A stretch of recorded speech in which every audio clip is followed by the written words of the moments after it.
What's the line for Canada between protecting civilians and Israel's right to defend itself with Hamas embedding itself in civilian targets?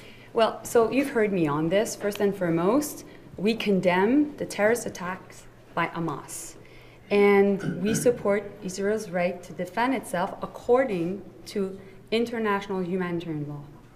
And we are concerned, not only concerned, but I know Canadians are concerned, I share their concern, of what's going on in Gaza. I've said it many times, Gaza is one of the worst places to live on earth right now. And so that's why we're really working extremely hard to make sure that there is a humanitarian corridor towards Gaza. And also, we called earlier today different G7 partners to increase their funding to the UN, as we just did, because we need to make sure that humanitarian aid is available first, and second, also given to people. Do you have any information on injuries or deaths of Canadians in Gaza? What is the situation there? We understand there have been Canadians who have been trying to leave and who are facing bombings. What are you saying? The information I have regarding deaths and regarding missing people is the one I provided you beforehand.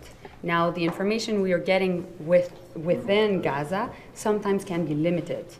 Our mission for the Palestinian Authority is in Ramallah in the West Bank, not in Gaza. There are many diplomats that are in Gaza, but mainly a lot of them are from the UN.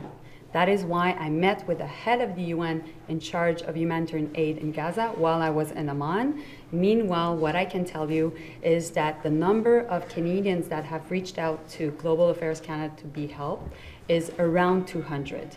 But this number is growing. That being said, we're not the only country having nationals in Gaza. The U.S. has, many European countries, we do, and we're working with them. Is what's happening in Gaza, according to your view, a violation of international humanitarian law? Well, of course, a civilian is a civilian. And therefore, we believe that Israeli civilians and Palestinian civilians are equal.